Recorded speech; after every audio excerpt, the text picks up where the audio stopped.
नमस्कार विद्यार्थियों, आपका स्वागत है आज के व्याख्यान में। आज हम एनसीईआरटी का अध्याय 5 जैव प्रक्रम पढ़ने वाले हैं, जिसमें हम सिद्धांत भाग 6 पढ़ेंगे। इस व्याख्यान में हम एनसीईआरटी के अनुच्छेद 5.3 को विस्तार में समझेंगे। यह रहा अस्वीकरण।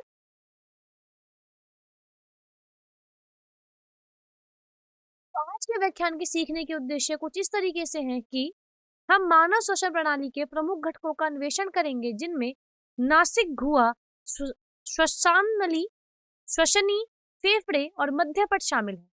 आइए हम इस चर्चा से शुरुआत करें कि प्रत्येक भाग श्वास लेने और गैसों में विनिमय की प्रक्रिया में कैसे योगदान देते हैं। इसमें हम सीखेंगे कि श्वसन तंत्र के भाग के कार्य कैसे करते हैं।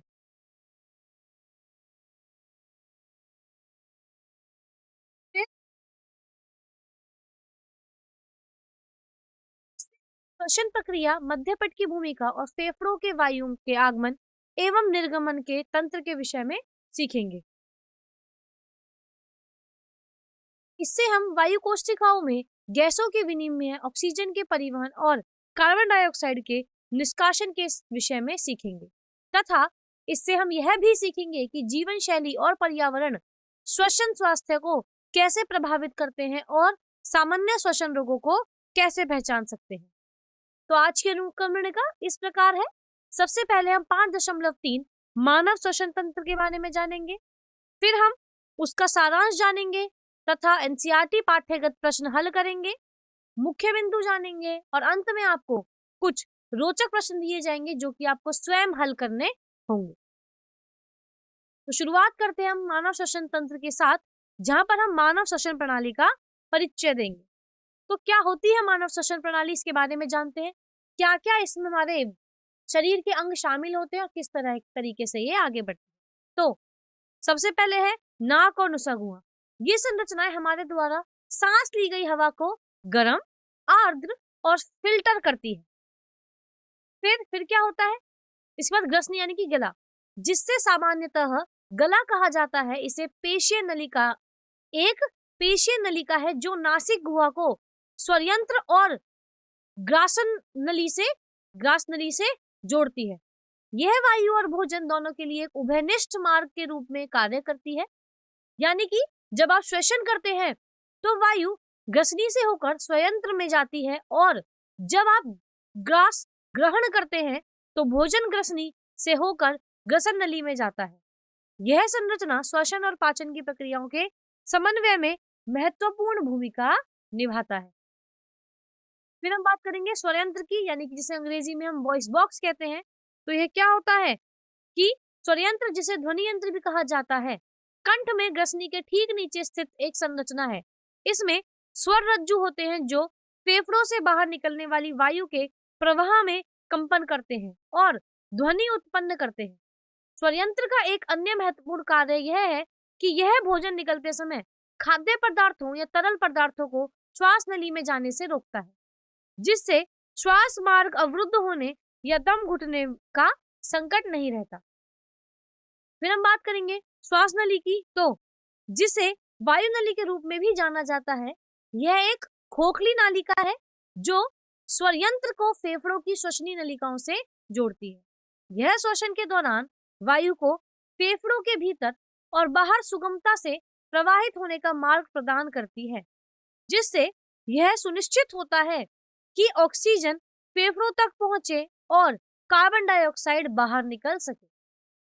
श्वास नली में पक्षमाभ और श्लेष्मा होते हैं जो धूल के कणों और कीटाणुओं को रोकने में सहायता करते हैं, जिससे श्वसन मार्ग स्वच्छ रहता है और संक्रमण से बचाव होता है।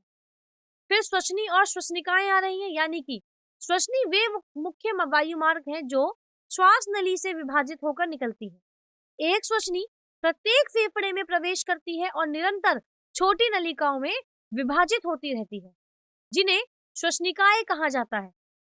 ये श्वसनिकाएं अंततः सूक्ष्म वायु कोष्ठकों में समाप्त होती है, जहां गैसों का मुख्य आदान प्रदान संपन्न होता है।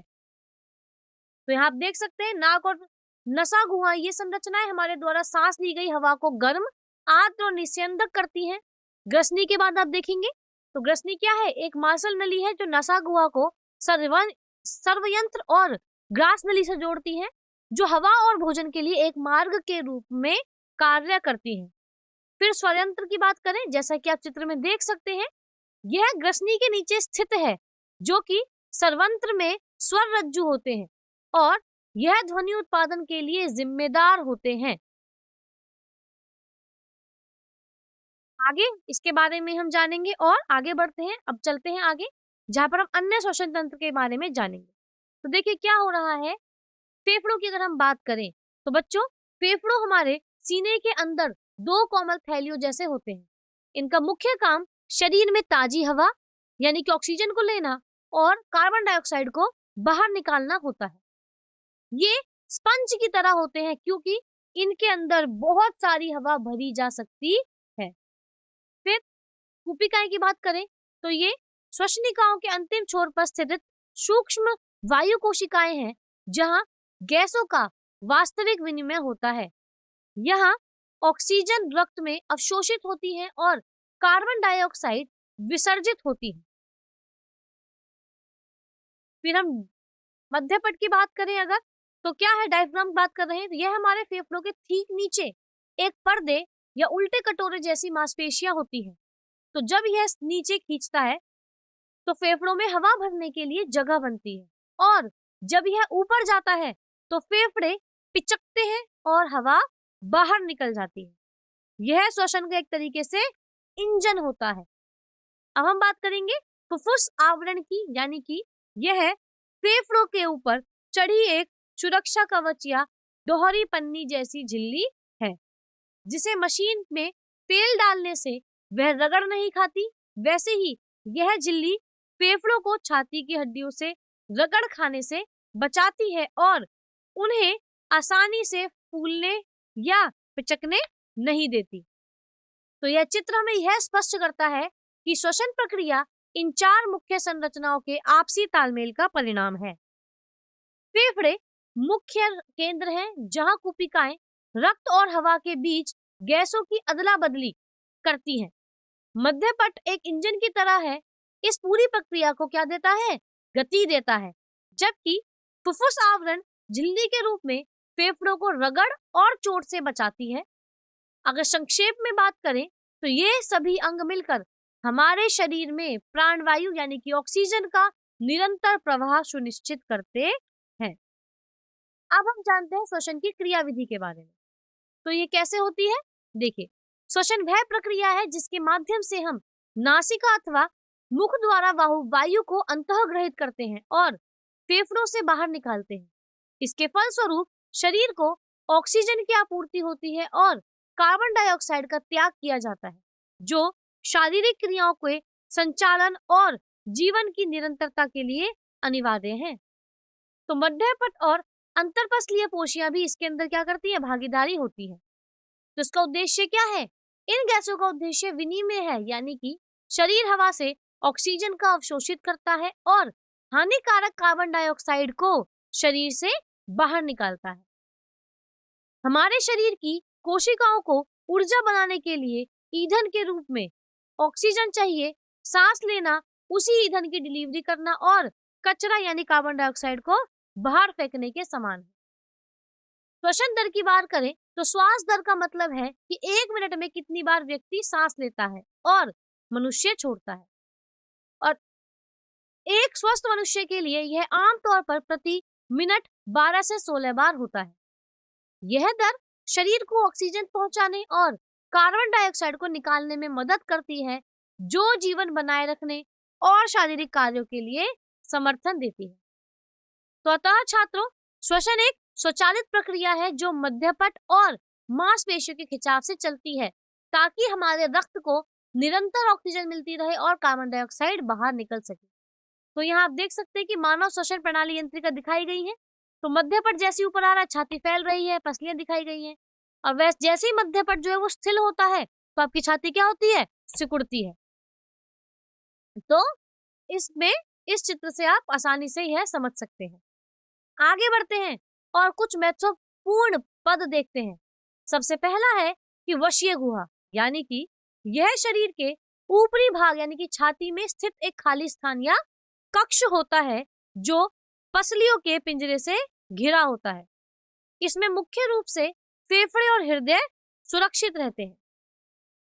फिर हम बात करेंगे डायफ्राम की, यानी कि यह एक पेशीय चादर जैसी संरचना है जो वाशीय गुहा को उदर गुहा से अलग करती है। यह श्वसन की मुख्य मांसपेशियां हैं जहां यह सांस लेने में मुख्य भूमिका निभाता है। अब क्योंकि यह संकुचित और स्थिर होकर फेफड़ों के फैलने और सिकुड़ने में मदद करता है, जिससे हवा शरीर के अंदर और बाहर चल सकती है। ये पसलियों के बीच स्थित बाहरी मांसपेशियां हैं। इनका मुख्य कार्य पसलियों को ऊपर और बाहर की ओर उठाना है, जिससे छाती का आयतन बढ़ता है। पसलियों के बीच कुछ धागे जैसी मांसपेशियां होती हैं। जब ये खिंचती हैं, तो पसलियां ऊपर उठती हैं, जिससे फेफड़ों को फैलने के लिए ज्यादा जगह मिलती है। आंतरिक अंतःपुरुषक पेशियों की बात करें तो ये बाह्य पेशियों के नीचे स्थित होती हैं। इनका उपयोग मुख्य रूप से बलपूर्वक निःश्वसन के दौरान पसलियों को नीचे खींचने में होता है। यह दूसरी परत की मांसपेशियां हैं। तो जब हम जानबूझकर या जोर से सांस बाहर छोड़ते हैं, तब ये काम आती हैं और छाती को तेजी से सिकोड़ती हैं। अंतःफुसफुसीय दबाव की बात करें तो फेफड़े के भीतर मौजूद छोटी छोटी कुपिकाओं के अंदर के हवा के दबाव को अंतःफुसफुसीय दाब कहते हैं। ये फेफड़ों के अंदर भी हवा का अपना एक दबाव होता है। जब यह दबाव बाहर की हवा के दबाव से कम होता है, तभी हवा बाहर से अंदर आती है। हमारे चारों ओर मौजूद वायुमंडल की हवा द्वारा लगाए जाने वाले दबाव को हम क्या बोलते हैं? वायुमंडलीय दाब बोलते हैं। इसी दबाव के कारण हवा हमारे शरीर के अंदर जाने की कोशिश करती है। तो बच्चों, हमने क्या सीखा? हमने सीखा कि सांस लेना सिर्फ नाक का काम नहीं है। वक्षीय गुहा एक कक्ष है, मध्यपट उसका फर्श है और मांसपेशियों उसे चलाने वाले इंजन है। तो जब अंदर का दबाव यानी कि अंतःफुसफुसीय दबाव बाहर के दबाव से कम होता है, तभी हम सांस ले पाते हैं। अब हम बात करते हैं अंतःश्वसन की प्रक्रिया के बारे में, यानी कि जब मध्यपट संकुचित होता है तो यह समतल को हो जाता है और नीचे की ओर बढ़ जाता है, जिससे छाती की गुहा यानी कि थोरैक्स का आयतन आगे से पीछे की ओर बढ़ जाता है। यह विस्तार छाती में अधिक जगह पैदा करता है, जिससे फेफड़े फैल सकते हैं और अधिक हवा ले सकते हैं, जो सांस लेने के लिए आवश्यक है। बाह्य अंतःपरशुक पेशियों का संकुचन की बात करें तो जब बाहरी इंटरकोस्टल मांसपेशियां संकुचित होती हैं, तो वे पसलियों को ऊपर और बाहर की ओर खींचती हैं, जिससे स्टर्नम ऊपर उठता है और इससे पीछे से आगे की ओर छाती की गुहा का आयतन बढ़ जाता है। छाती के इस फैलाव के कारण फेफड़ों के अंदर नकारात्मक दबाव पैदा होता है, जो सांस लेते समय हवा को अंदर खींचने में मदद करता है। यानी कि जब आप सांस लेते हैं तो आपकी मध्यपट पेशी संकुचित हो जाती है और नीचे की ओर बढ़ जाती है, जबकि आपके पसलियों के पिंजरा फैल जाता है। इससे आपकी छाती की गुहा का आयतन बढ़ जाता है, जिसके परिणाम स्वरूप फेफड़े फैल जाते हैं। तो जैसे जैसे फेफड़े फैलते हैं, उनका आयतन बढ़ता है, जिससे फेफड़े के अंदर वायुमंडल की तुलना में कम वायु दबाव पैदा होता है। यह दबाव अंतर फेफड़ों में वायु को धकेलता है, जिससे आप सांस ले पाते हैं। जब अंतःश्वसन दाब वायुमंडलीय दबाव से नीचे चला जाता है, तो यह दबांतर पैदा करता है, जो श्वासोच्छ्वास के दौरान फेफड़ों में हवा के प्रवाह की अनुमति देता है।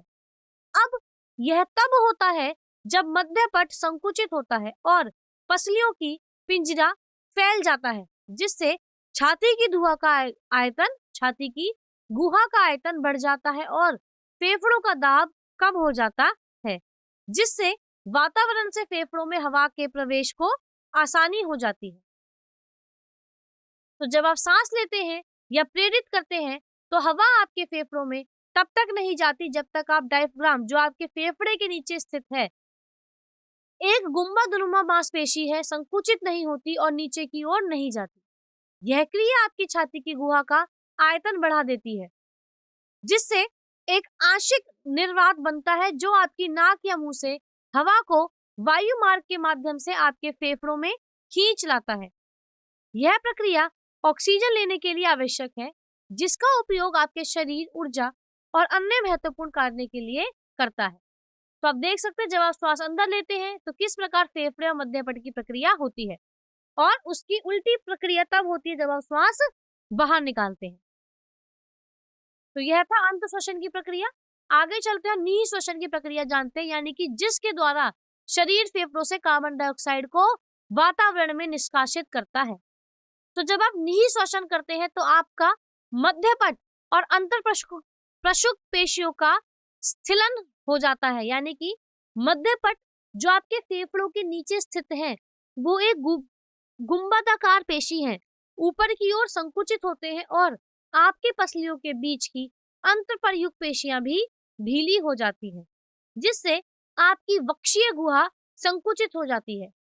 छाती के आयतन में इस कमी के कारण आपके फेफड़े के भीतर का वायु दाब बढ़ जाता है, जिससे वायु आपकी नासिका या मुख मार्ग से बाहर निकल जाती है। यह प्रक्रिया श्वसन क्रिया का एक अभिन्न अंग है और शरीर से कार्बन डाइऑक्साइड को निष्कासित करने के लिए सहायक होती है। तो मध्यपट उरोस स्थिति का सामान्य स्थिति में लौटना, यानी कि अंतःश्वसन के पश्चात आपकी सामान्य स्थिति में वे वापस आ जाते हैं। तो यह निःश्वसन के समय फेफड़ों से वायु को बाहर निष्कासित करने में सहायता करते हैं। वक्षीय और फुसफुसी आयतन में न्यूनता के कारण छाती के भीतर वायु दाब में वृद्धि हो जाती है, जिससे श्वसन के समय फेफड़ों का प्रसार बाधित होता है। यह स्थिति फुसफुसीय तंतुमयता अथवा वक्षीय आघात जैसी विकृतियों के कारण उत्पन्न हो सकती है।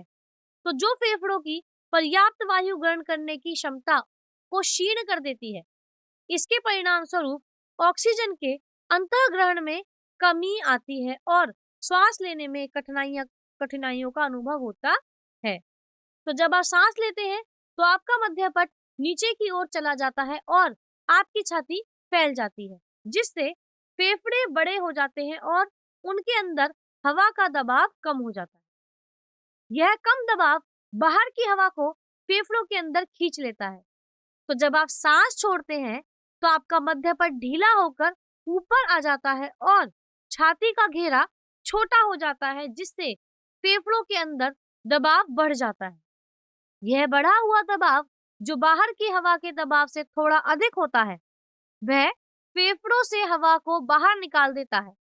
यह प्रक्रिया यह सुनिश्चित करती है कि सांस लेने के दौरान हवा फेफड़ों में आसानी से अंदर बाहर आती जाती रहे। तो परिणाम स्वरूप वायु फेफड़ों से बाहर निकल जाती है, जिससे निहि श्वसन होता है।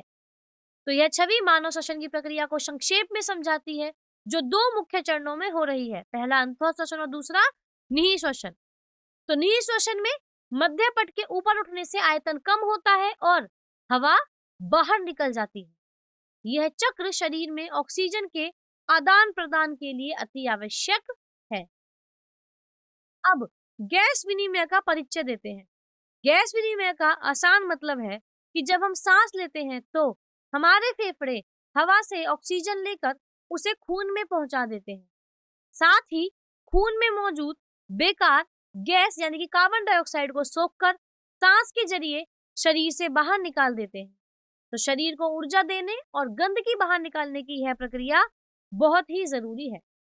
परिभाषा समझते हैं कि गैस विनिमय फेफड़ों, रक्त और ऊतकों के बीच ऑक्सीजन और कार्बन डाइऑक्साइड के स्थानांतरण की प्रक्रिया है। प्राथमिक स्थल कूपिकाएं फेफड़ों में गैस विनिमय के मुख्य स्थल होते हैं, तथा रसल विसरण की बात करें तो क्या होगा कि गैस के कण बिना किसी भारी ताकत या ऊर्जा के शरीर की कोशिकाओं के आर पार जाते हैं। यह प्रक्रिया तब होती है जब किसी झिल्ली के एक तरफ गैस की मात्रा ज्यादा हो और दूसरी तरफ कम। उदाहरण के लिए हमारे फेफड़ों में हवा की नन्ही थैलियों के आसपास जब ऑक्सीजन की मात्रा खून के मुकाबले ज्यादा होती है तो ऑक्सीजन अपने आप खून में चली जाती है। इसी तरह कार्बन डाइऑक्साइड खून से फेफड़ों की हवा में आ जाती है। यह अदला बदली प्राकृतिक रूप से केवल गैसों की मात्रा में अंतर होने के कारण होती है, जिससे शरीर आसानी से ऑक्सीजन ले पाता है और गंदगी बाहर निकाल पाता है। तो विसरण को प्रभावित करने वाले कारक क्या हैं? इनमें कौन कौन से शामिल है? आंशिक दाब, घुलनशीलता और झिल्लियों की मोटाई। यानी कि विसरण जो कि अणुओं की उच्च सांद्रता वाले क्षेत्र से कम सांद्रता वाले क्षेत्र की ओर गति है, और कई कारक इस बात भाव को प्रभावित करते हैं। यानी कि आंशिक दाब जो किसी मिश्रण में एक विशेष गैस द्वारा लाया गया दाब होता है, गैस विसरण की दर को प्रभावित करता है। उच्च आंशिक दाब का अर्थ है कि गति करने के लिए अधिक अणु उपलब्ध हैं, जिससे विसरण तेज हो जाता है। विलेयता यह निर्धारित करती है कि कोई पदार्थ माध्यम में कितनी अच्छी तरह घुल सकता है। इसलिए अधिक विलेय पदार्थ तेजी से विसरित होते हैं। अंत में झिल्ली की मोटाई विसरण को प्रभावित करती है। किस तरीके से? पतली झिल्लियां अणुओं को मोटी झिल्लियों की तुलना में आसानी से गुजरने देती हैं, जिससे पतली झिल्लियों में विसरण तेज हो जाता है। तो यहाँ पे आप छवि देखेंगे। यह छवि मानव श्वसन प्रणाली के मुख्य अंगों का एक विस्तृत आरेख है। तो इस आरेख में क्या है? इस आरेख में आप देख सकते हैं कि फेफड़े, श्वास नली, श्वसनिका और वायु कोश शामिल है। तो देखिए, फेफड़े प्राथमिक श्वसन अंग है जो हृदय के दोनों ओर स्थित है, जिसमें बाएं फेफड़े में हृदय के लिए एक हृदय खांच होती है। श्वास नली हवा के फेफड़ों तक ले जाने वाली मुख्य नली है, जो आगे चलकर श्वसनी और फिर छोटी श्वसनिकाओं में विभाजित हो जाती है।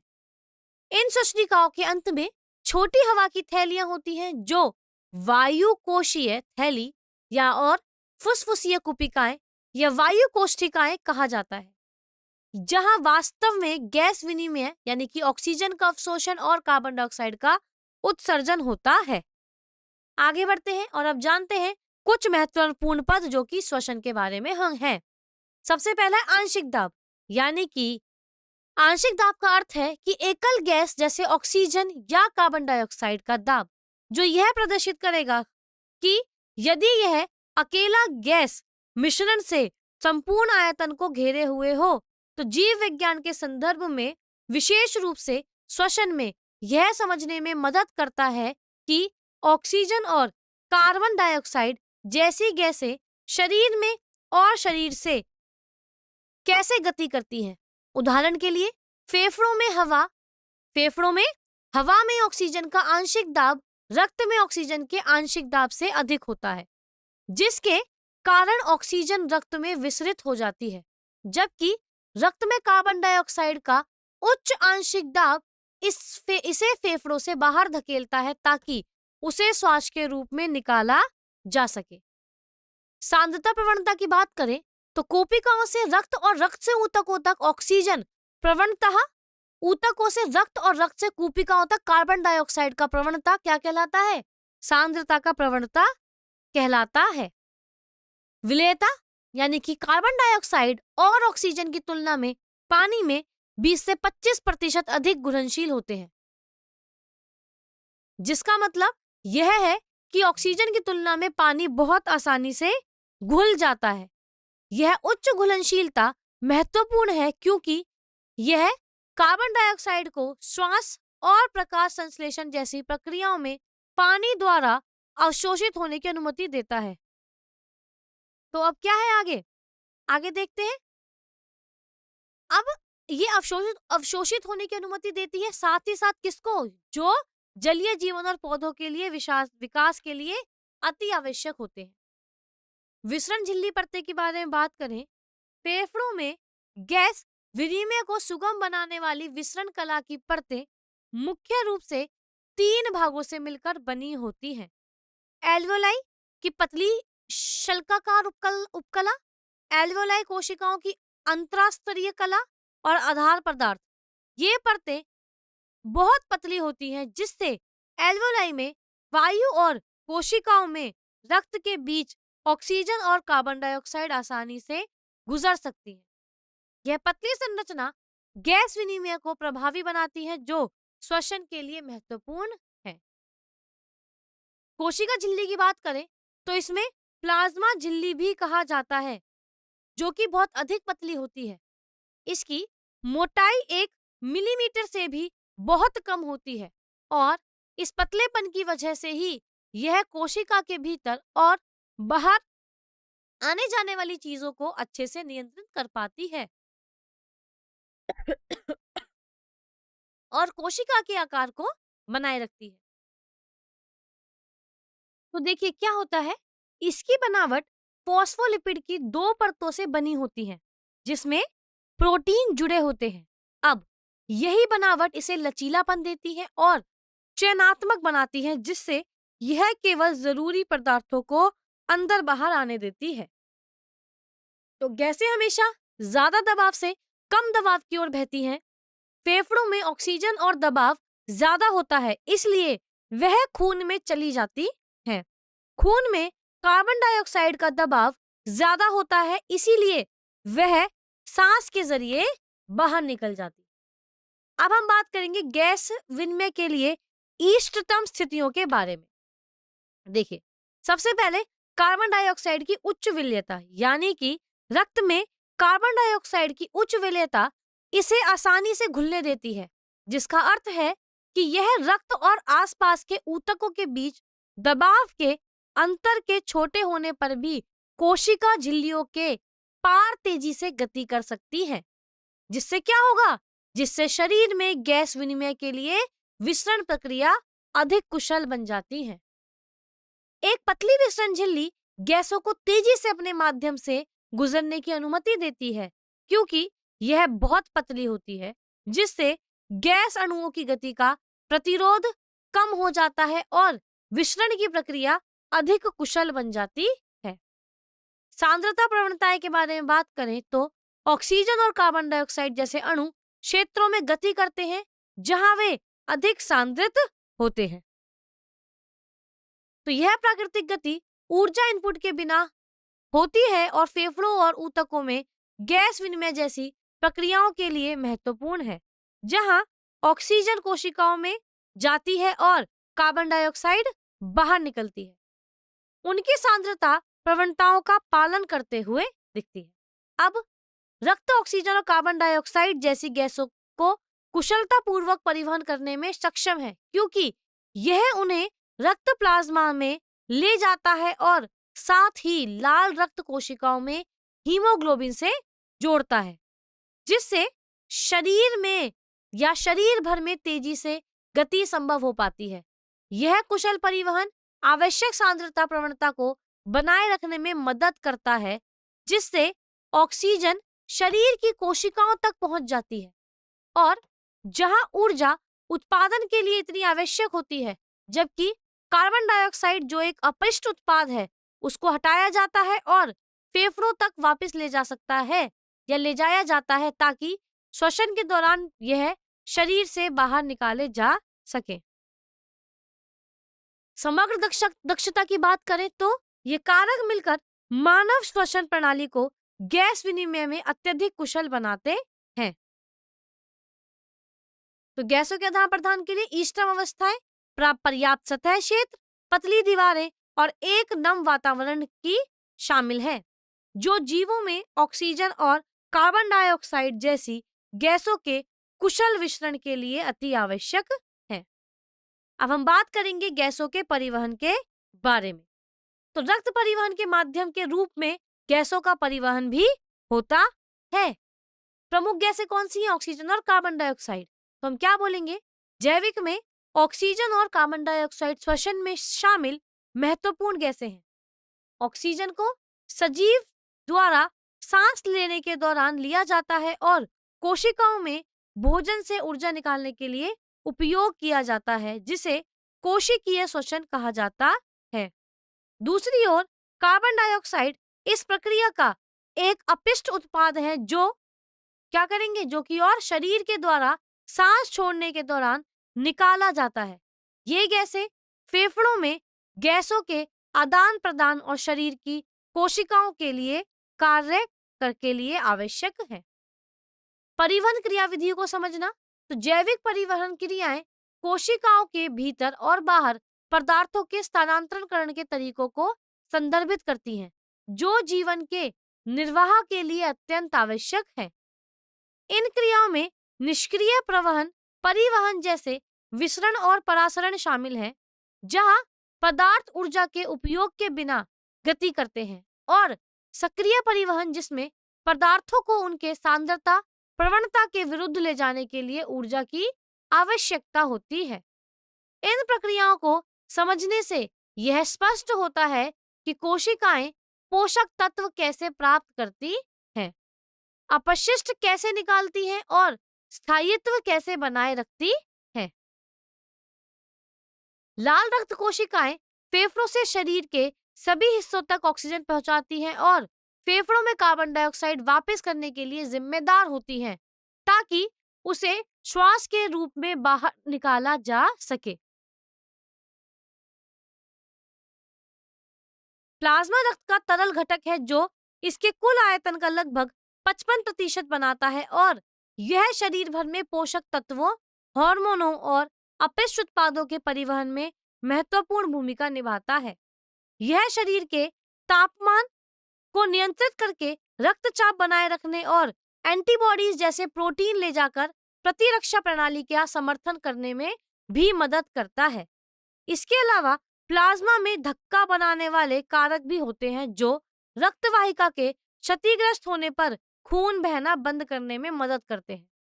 समग्र रूप से प्लाज्मा शरीर के आंतरिक वातावरण को संतुलित रखने और कोशिकाओं को जीवित रहने के लिए आवश्यक पदार्थ प्रदान करते हैं, जो कि अत्यंत आवश्यक होते हैं। तो आप देख सकते हैं कि गैसों का परिवहन शरीर में ऑक्सीजन और कार्बन डाइऑक्साइड के चलने की प्रक्रिया को संदर्भित करता है। ऑक्सीजन को लाल रक्त कोशिकाओं में मौजूद हीमोग्लोबिन द्वारा फेफड़ों से शरीर की कोशिकाओं तक पहुंचाया जा सकता है, जबकि कार्बन डाइऑक्साइड, जो एक अपशिष्ट उत्पाद है, उसको शरीर की कोशिकाओं से फेफड़ों तक वापस ले जाया जाता है, ताकि वह श्वास के साथ बाहर निकल सके।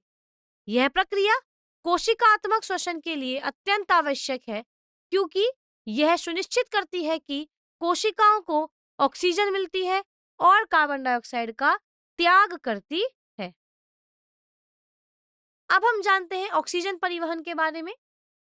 ऑक्सीजन का परिवहन रक्त में मुख्य रूप से हीमोग्लोबिन द्वारा होता है, जो लाल रक्त कोशिकाओं में पाए जाने वाली एक प्रोटीन है, जो ऑक्सीजन अणुओं के साथ जुड़कर ऑक्सीहीमोग्लोबिन बनाती है, जिससे शरीर के ऊतकों तक ऑक्सीजन का कुशल पहुंचाव होता है।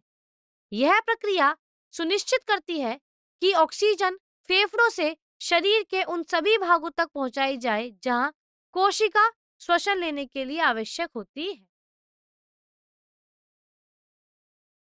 अब हम बात करेंगे अगर कि कितने प्रतिशत लाल रक्त कोशिकाएं ऑक्सीजन द्वारा होती हैं, तो हम क्या बोलेंगे कि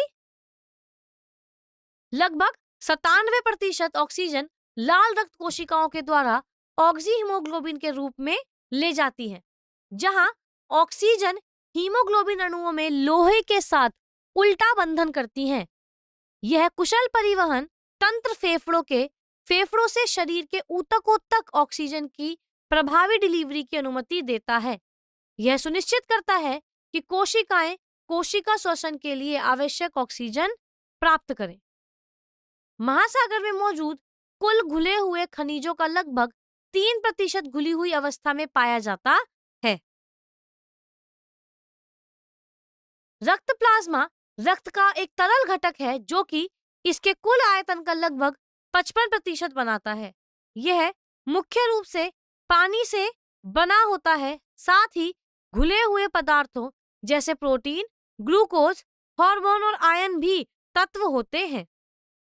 प्लाज्मा शरीर में पोषक तत्वों, हार्मोन और अपशिष्ट उत्पादों के परिवहन में महत्वपूर्ण भूमिका निभाता है।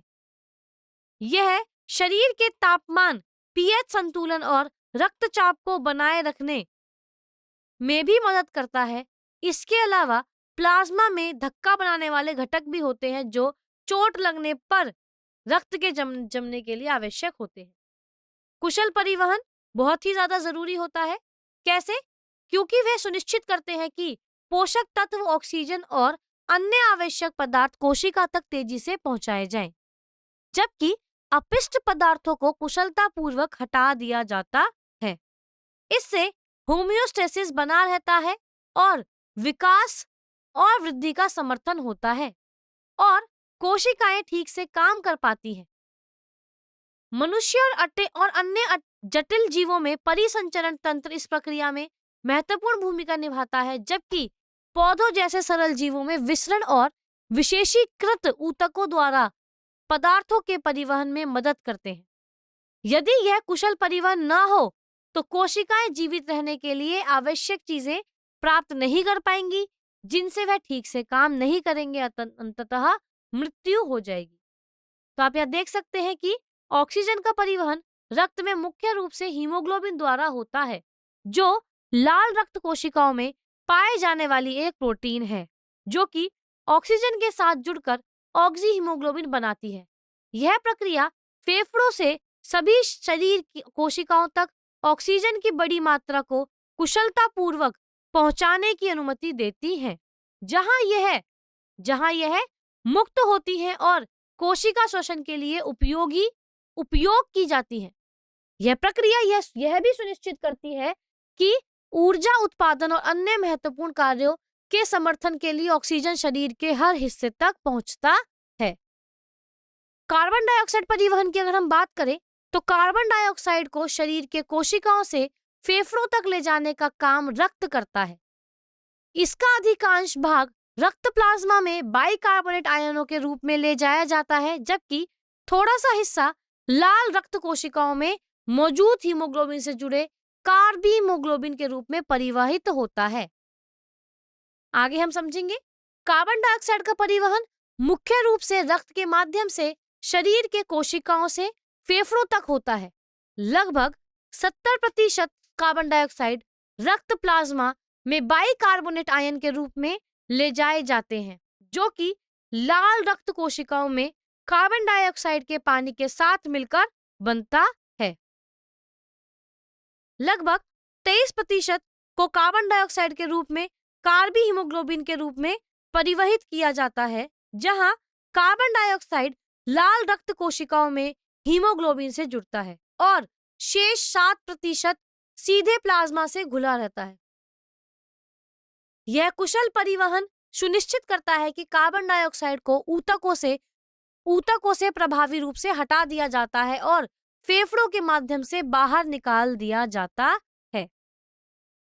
लगभग 20 से 25% लाल रक्त कोशिकाएं द्वारा, यानी कि 20 से 25% लाल रक्त कोशिकाएं होती हैं जो फेफड़ों से शरीर के सभी हिस्सों तक ऑक्सीजन पहुंचाने के लिए अत्यंत महत्वपूर्ण होती हैं।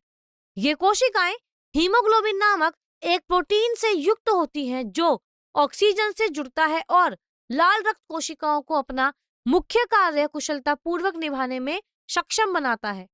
इनकी अधिक संख्या यह सुनिश्चित करती है कि ऊतकों तक पर्याप्त ऑक्सीजन पहुंचे, जिससे कोशिकाओं का श्वसन और समग्र शरीर कार्य समुचित रूप से हो सके। फिर मानव शरीर में कार्बन डाइऑक्साइड का अधिकांश हिस्सा लगभग 70% बाइकार्बोनेट आयनों के रूप में परिवहित होता है। यह तब होता है जब कार्बन डाइऑक्साइड लाल रक्त कोशिकाओं में प्रवेश करती है और पानी के साथ प्रतिक्रिया करती हैं, जो एंजाइम कार्बनिक एनहाइड्रेज द्वारा उत्प्रेरित होते हैं, जिससे कार्बनिक अम्ल बनता है जो फिर बाइकार्बोनेट और हाइड्रोजन आयन में विघटित हो जाता है। मानव शरीर में कुल पानी का लगभग 7% घुली हुई अवस्था में पाया जाता है। इसका मतलब है कि पानी का एक छोटा सा हिस्सा विभिन्न पदार्थों जैसे लवण, पोषक तत्व और अपशिष्ट उत्पादों के साथ मिश्रित होता है, जिससे ये पदार्थ रक्त प्रवाह और अन्य शरीर के द्रवों के माध्यम से प्रभावी ढंग से परिवहन हो सके। यह घुला हुआ पानी शरीर के कार्यों को बनाए रखने में महत्वपूर्ण भूमिका निभाता है, पाचन, परिसंचरण और कोशिका क्रियाओं जैसी प्रक्रियाओं में सहायता करता है। फिर यह पीएच के संतुलन को बनाए रखने की में भी मुख्य भूमिका निभाता है। तो इस तरीके से रक्त में कार्बन डाइऑक्साइड का परिवहन होता है। अगर अभी हम कुछ और महत्वपूर्ण बिंदु जानते हैं। अगर हम तंबाकू का सीधा या तंबाकू के किसी भी उत्पाद का उपयोग करते हैं, जैसे कि सिगरेट, बीड़ी, हुक्का, गुटखा, इन सभी का सेवन हमारे लिए बहुत ही ज्यादा हानिकारक होता है। ये फेफड़े, हृदय और अन्य अंगों को क्षति पहुंचाते हैं। तंबाकू के उपयोग से अक्सर जीभ, फेफड़े, हृदय और यकृत प्रभावित होते हैं, क्योंकि तंबाकू के धुओं में मौजूद हानिकारक रसायन इन अंगों के कोशिकाओं और ऊतकों को क्षति पहुंचाते हैं। जीभ में यह कैंसर और मुंह के संक्रमण का कारण बन सकता है। फेफड़ों में यह दीर्घकालिक ब्रोंकाइटिस, फेफड़ों का फैलना और फेफड़ों का कैंसर हो सकता है। हृदय पर इसका प्रभाव रक्तचाप बढ़ाकर और ऑक्सीजन की आपूर्ति कम करके पड़ता है, जिससे हृदय रोग हो सकता है। यकृत इन विषाक्त पदार्थों को प्रक्रिया करता है, जिससे यकृत क्षति और सिरोसिस जैसी बीमारियां हो जाती हैं। धुआं रहित तंबाकू भी दिल के दौरे, स्ट्रोक, फुसफुसिया रोग और कई प्रकार के कैंसर के लिए प्रमुख जोखिम कारक होता है। भारत में गुटखा के रूप में तंबाकू चबाने के कारण मुंह के कैंसर की अधिक घटना है।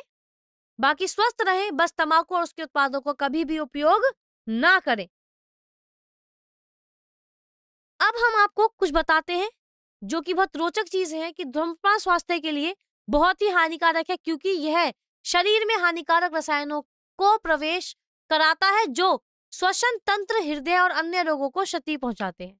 अब देखिए, फेफड़ों का कैंसर दुनिया में मृत्यु के सामान्य कारणों में से एक है। श्वसन तंत्र के ऊपरी भाग में सीलिया नामक छोटे बालों जैसी संरचनाएं होती हैं, जो हमारे द्वारा लिए गए हवा से धूल, बैक्टीरिया और अन्य हानिकारक कणों को फंसाने में मदद करती हैं, ताकि वे फेफड़ों के अंदर गहराई तक ना पहुंच सके। ये सीलिया वायु को साफ करने के लिए श्लेष्मा के साथ मिलकर काम करते हैं, जिससे हमारा श्वसन तंत्र संक्रमण और क्षति से बचा रहे। आगे, ये पक्षमाभिका सांस द्वारा ली गई हवा के कीटाणुओं, धूल और अन्य हानिकारक कणों को हटाने में मदद करते हैं। धूम्रपान फेफड़ों में मौजूद छोटे बाल जैसी संरचनाओं को नुकसान पहुंचाता है, जिन्हें सीलिया रूप में धूल, कीटाणु और हानिकारक रसायनों को फंसाने में मदद करते हैं। तो जब धूम्रपान के कारण ये सीलिया नष्ट हो जाते हैं, तो वो फेफड़ों की सफाई ठीक से नहीं कर पाते, जिससे हानिकारक पदार्थ फेफड़ों में प्रवेश करके संक्रमण, खांसी और यहाँ तक कि फेफड़ों के कैंसर जैसी गंभीर बीमारियों का कारण बन सकते हैं। तो यह है फेफड़ों का कैंसर। आगे बढ़ते हैं और कुछ जरूरी बातें जानते हैं। शरीर की सतह का क्षेत्रफल लगभग 2 स्क्वायर मीटर होता है या 2 वर्ग मीटर होता है। फेफड़ों में मौजूद एल्वोलाई का कुल सतह क्षेत्र लगभग 80 वर्ग मीटर होता है, जो मानव शरीर के सतह क्षेत्र की तुलना में लगभग 40 गुना अधिक होता है।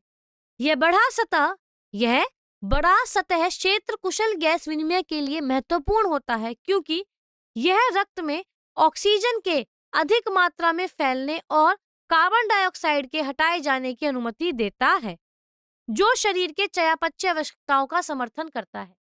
कूपिका का यह विशाल सतही क्षेत्रफल गैस विनिमय को अत्यधिक कुशल बनाता है, जैसे ऑक्सीजन पकड़ने के लिए एक विशाल जाल हो। हीमोग्लोबिन के बिना रक्त फेफड़ों से शरीर के ऊतकों तक ऑक्सीजन को कुशलतापूर्वक नहीं ले जा सकता, यानी कि ऑक्सीजन 3 साल के मुकाबले खून के जरिए पंजों तक बहुत जल्दी पहुंच जाती है, ना कि सिर्फ विसरण के द्वारा शरीर में ऑक्सीजन को लाल रक्त कोशिकाएं ले जाती हैं, जो रक्त वाहिनियों से होकर तेजी से चलती हैं। सिर्फ विसरण जहां ऑक्सीजन खून के ऊतकों में जाती है, इतना धीमा होता है कि इससे इतने लंबे समय को समझाया नहीं जा सकता।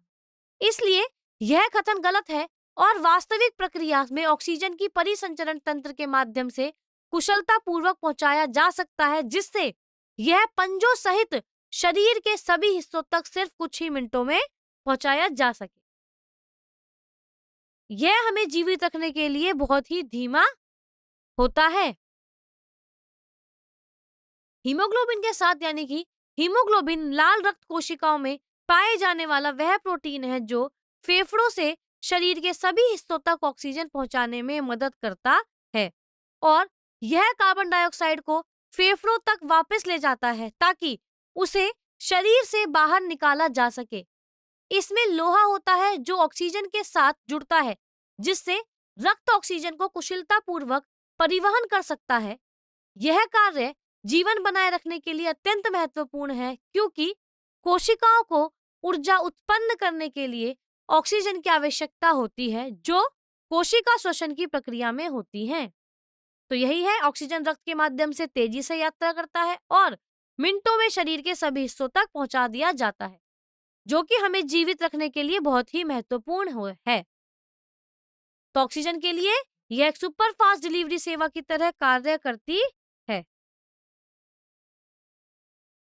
तथा हीमोग्लोबिन जीवित रहने के लिए अत्यंत महत्वपूर्ण है, क्योंकि अकेला विचरण बहुत धीमा होगा और इसके साथ बहुत ही जल्दी ऑक्सीजन हमारे पूरे शरीर के सभी अंगों तक पहुंच सकता है। अब हम आज का व्याख्यान हमारा यही तक था। अब हम आज के व्याख्यान का सारांश जान लेते हैं। सबसे पहले हमने जाना था कि फेफड़ों के अंदर वायु मार्ग छोटी नलिकाओं में शाखाबद्ध होते हैं, जो वायु कोशिकाओं में समाप्त होते हैं। ये एल्वेओलाई कोशिकाओं से घिरे होते हैं, जिससे सांस के साथ ली गई वायु से ऑक्सीजन रक्त में प्रवेश कर सके और कार्बन डाइऑक्साइड को हटाया जा सके। वायु कोशिका गुब्बारे जैसी संरचनाएं हैं जहां गैस विनिमय होता है। वायु कोशिका की दीवारों में रक्त वाहिकाओं का जाल होता है। श्वास लेने में पसलियों को ऊपर उठाना, मध्यपट को चपटा करना और छाती गुहा को बड़ा करना शामिल है। यह क्रिया फेफड़ों में हवा खींचती है, जिससे वायु कोशिका भर जाती है। रक्त कार्बन डाइऑक्साइड को वायु कोशिका में उत्सर्जन के लिए पहुंचाता है और स्वास्थ्य वायु से ऑक्सीजन एकत्रित करता है। फेफड़े कुशल गैस विनिमय के लिए श्वास के दौरान अवशिष्ट हवा बनाए रखते हैं। बड़े शरीर वाले जानवरों को ऑक्सीजन परिवहन के लिए श्वसन वर्णक की आवश्यकता होती है। मनुष्यों में लाल रक्त कोशिकाओं में हीमोग्लोबिन श्वसन वर्णक के रूप में कार्य करता है। हीमोग्लोबिन लाल रक्त कोशिकाओं में एक प्रोटीन है। प्रोटीन के पास ऑक्सीजन के लिए एक उच्च आकर्षण होता है, जिसका मतलब है कि यह फेफड़ों में ऑक्सीजन को मजबूती से बांधता है जहां ऑक्सीजन का स्तर अधिक होता है। यह इसे सक्षम बनाता है कि वह ऑक्सीजन को कुशलतापूर्वक ले और इसे रक्त प्रवाह के माध्यम से शरीर के सभी ऊतकों तक पहुंचाया जाए, जहां ऑक्सीजन का स्तर कम होता है और वह कोशिकाओं द्वारा उपयोग के लिए ऑक्सीजन को मुक्त कर देता है। यह उच्च ऑक्सीजन आकर्षण सुनिश्चित करता है कि ऑक्सीजन का प्रभावी ढंग से सभी शरीर के हिस्सों तक परिवहन होता है, जिससे कोशिका श्वसन और ऊर्जा उत्पादन का समर्थन होता है। कार्बन डाइऑक्साइड, जो पानी में अधिक घुलनशील है, वह मुख्य रूप से रक्त में घुलित अवस्था में परिवहन होता है। तो यह था हमारा आज का प्रश्न। अब आज का सारांश, तो इसी पर आधारित कुछ एनसीईआरटी के पाठ्यगत प्रश्न हल करते हैं। पहला प्रश्न आपके सामने है कि मनुष्यों में ऑक्सीजन और कार्बन डाइऑक्साइड का परिवहन किस तरीके से होता है। तो आइए इस प्रश्न का सही उत्तर जानते हैं।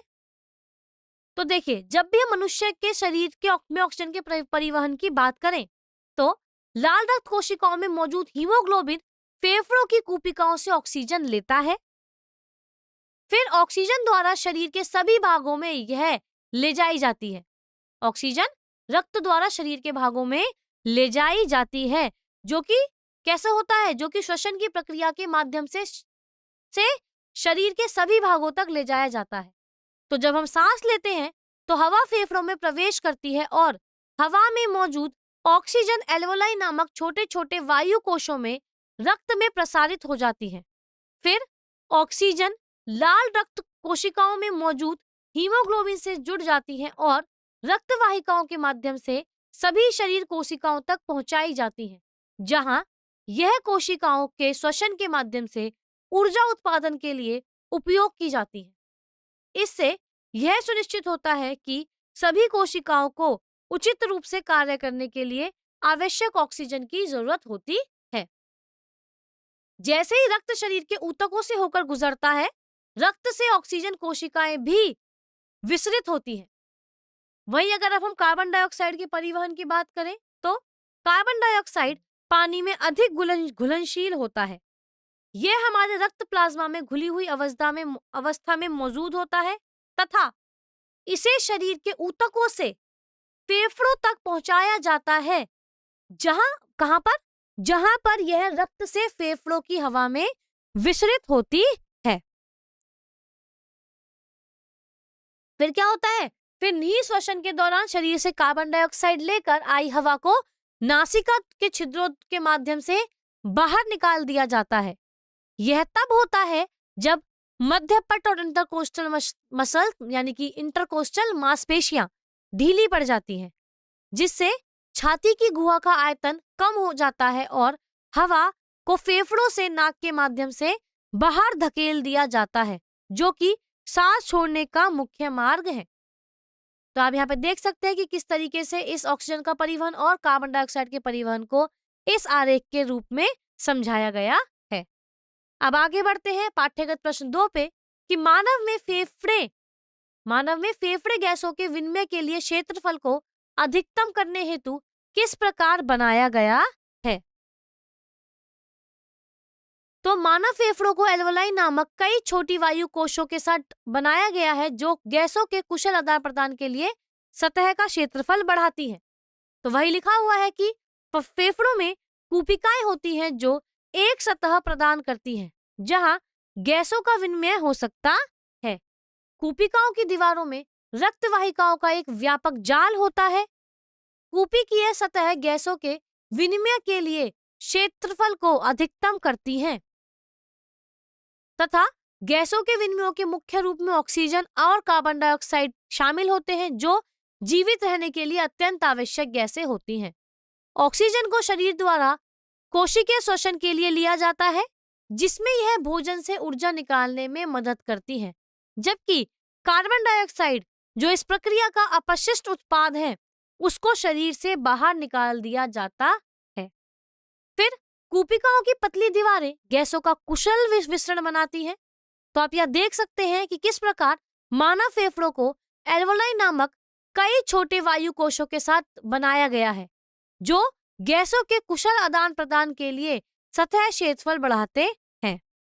प्रत्येक एल्वेलस के चारों ओर कोशिकाओं का एक जाल होता है, जिससे वायु से ऑक्सीजन के खून में और खून से कार्बन डाइऑक्साइड के एल्वोलाई में प्रसारण हो सके। यह संरचना हवा और खून के बीच अधिकतम संपर्क सुनिश्चित करती है, जिससे गैसों का तेज और प्रभावी आदान प्रदान हो सके। तो यह था पाठ्यगत प्रश्न 2। अब आते हैं पाठ्यगत प्रश्न 3 पे कि श्वसन प्रणाली में उपस्थित वलियों की भूमिका की व्याख्या करें और चर्चा करें कि यदि ये संरचनाएं अनुपस्थित या क्षतिग्रस्त हो तो क्या हो सकता है। तो आइए इसका उत्तर जानते हैं। गले में उपस्थित उपासित वलय विशेष रूप में श्वास नली की उपासित वायु मार्ग को खुला और मजबूत बनाए रखने में मदद करते हैं, ताकि आप आसानी से सांस ले सकें बिना किसी मुसीबत के, यानी कि बिना इसके कि श्वास नली ढह जाए। खासकर जब आप सांस ले रहे होते हैं तो क्या होता है कि जब आप अपनी आवाज को ज्यादा उपयोग नहीं कर पाते हैं, जब आप सांस लेंगे तो आपकी आवाज कम निकलेगी। यदि ये वलय अनुपस्थित या क्षतिग्रस्त हो जाए तो वायु मार्ग ढह सकता है, विशेष रूप से सांस लेने के दौरान, जिससे वायु प्रवाह बाधित हो सकता है और संभावित रूप से गंभीर श्वसन संकट हो सकता है। देख सकते हैं कि कार्टिलेज वलय कार्टिलेज से बने हुए अंगूठी के आकार की संरचनाएं होती हैं, जो एक लचीला संयोजी ऊतक है जो शरीर के कुछ भागों का समर्थन और पुष्टिकरण करता है। श्वसन तंत्र में ये वलय ट्रैकिया और ब्रोंकियाई में पाए जाते हैं, जहां वे वायु मार्ग को खुला रखते हैं और सांस लेने के दौरान उन्हें ढहने से रोकते हैं। वे संचलनात्मक समर्थन प्रदान करते हैं, जबकि लचीले बने रहते हैं, जिससे वायु मार्ग आसानी से फैल सके और सिकुड़ सके। आशा है आपको यह प्रश्न समझ में आया होगा। अब हम चलते हैं पाठ्यगत प्रश्न 4 की तरफ। प्रश्न है कि आपको विश्लेषण करना है कि क्यों बड़े शरीर वाले जानवरों में कुशल ऑक्सीजन वितरण के लिए श्वसन वर्णक आवश्यक है। आपको इसकी तुलना अकेले विसरण की सीमाओं से भी करनी है। तो आइए जानते हैं इस प्रश्न का सही उत्तर। तो देखिए, बड़े जानवरों में फेफड़ों या बाहरी श्वसन सतहों और शरीर के कोशिकाओं के बीच की दूरी बहुत अधिक होती है, इसलिए केवल सरल विसरण से सभी कोशिकाओं का पर्याप्त ऑक्सीजन की आपूर्ति करना असंभव हो जाता है। ऐसा इसलिए है क्योंकि विसरण एक धीमी प्रक्रिया है जो केवल कम दूरी तक ही प्रभाव होती है। इसलिए बड़े जानवरों के विशेष प्रणालियों जैसे फेफड़े के साथ कोशिकाओं या परिसंचरण तंत्र की आवश्यकता होती है, ताकि ऑक्सीजन को शरीर के सभी भागों में तेजी से पहुंचाया जा सके। फिर हीमोग्लोबिन जैसे श्वसन वर्णक अति आवश्यक है, क्योंकि वे फेफड़ों से ऊतकों तक ऑक्सीजन को कुशलता बांध और परिवहन कर सकते हैं और लंबी दूरी पर ऑक्सीजन के वितरण को सुविधाजनक बनाकर विसरण सीमाओं को पार करते हैं। तो आशा है आपको यह पाठ्यगत प्रश्न 4 भी समझ में आया होगा। तो अब हम आज के व्याख्यान के कुछ मुख्य बिंदु देख लेते हैं। सबसे पहला है कि वायु गले से होकर फेफड़ों तक जाती है, फिर गले में उपस्थित के वलय वायु मार्ग को ढहने से रोकते हैं। फिर फेफड़ों में वायु मार्ग कूपिकाओं में समाप्त होते हैं, जहां गैस विनिमय होता है। कूपिकाओं में गैस विनिमय के लिए रक्त वाहिकाएं होती हैं। श्वास अंदर लेने में पसलियों को उठना और मध्यपट को चपटा करना शामिल होता है तथा विस्तारित छाती गुफा फेफड़ों में हवा खींचती है, जिससे कूपिकाएं भर जाती हैं। फिर रक्त कार्बन डाइऑक्साइड को कूपिकाओं तक ले जाता है, यानी कि ऑक्सीजन रक्त द्वारा ग्रहण कर लिया जाता है। फेफड़े भारी प्रभाव गैस विनिमय के लिए अवशिष्ट वायु आयतन बनाए रखते हैं और बड़े जानवर को ऑक्सीजन परिवहन के लिए श्वसन वर्णक की अति आवश्यकता होती है।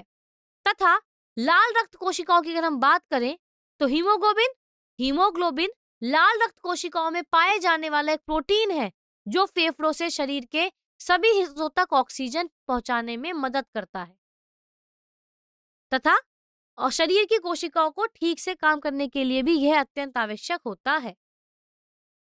फिर कार्बन डाइऑक्साइड ज्यादातर रक्त में घुली हुई अवस्था में परिवहन की जाती है, यानी कि यह जल के साथ मिलकर कार्बोनिक अम्ल बनाता है।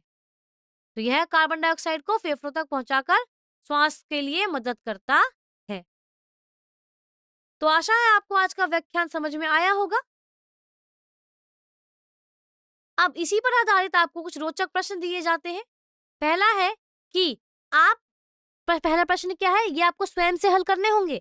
पहला है कि एक ऐसे व्यक्ति पर विचार करना है जिसे श्वसन संबंधी ऐसी स्थिति है जो गले में उपस्थित वलयों को प्रभावित करती है। यह स्थिति उनकी श्वसन क्रिया को कैसे प्रभावित कर सकती है और इस समस्या को हल करने के लिए क्या-क्या लागू किया जा सकता है, आपको यह बताना है। और दूसरा रोचक प्रश्न जो आपको हल करना है वह है कि गैस विनिमय के लिए छोटे जीवों द्वारा उपयोग की जाने वाली क्रियाविधियों की तुलना बड़े जीवों जैसे मनुष्यों द्वारा उपयोग की जाने वाली क्रियाविधियों के साथ करनी है और उनमें आपको अंतर भी स्पष्ट करना है, जिसमें कूपिकाओं और श्वसन वर्णकों जैसी संरचनाओं का संदर्भ दिया गया हो। तो आपको 2 प्रश्न ही खुद से हल करने। अगर मैं इसी प्रश्न की बात करूं तो क्या होगा, इस प्रश्न में जो छोटे जीवों में गैस विनिमय होता है वो किस वजह से होता है, विसरण के कारण होता है। और अगर मुख्य अंतर की बात करें तो क्या होगा, कार्य क्षमता। छोटे जीवों में सरल विसरण पर्याप्त होगा, जबकि बड़े जीवों में जटिल सक्रिय प्रणाली आवश्यक होती है।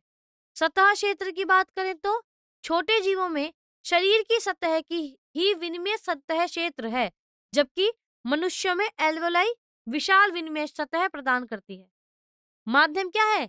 छोटे जीवों में माध्यम है हवा, पानी से गैस ले लेते हैं। मनुष्यों में फेफड़ों और रक्त के बीच विनिमय होता है, फिर रक्त द्वारा शरीर में वितरण होता है।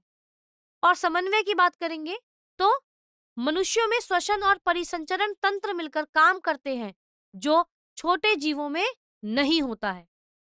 तो आशा है आपको यह प्रश्न भी समझ में आया होगा। तो इसी के साथ मैं यह व्याख्यान यही समाप्त करती हूँ। आशा है कि आपको आज का पाठ समझ में आया होगा। तो आज का व्याख्यान ध्यानपूर्वक सुनने के लिए आप सभी का बहुत बहुत धन्यवाद। आपका दिन शुभ हो।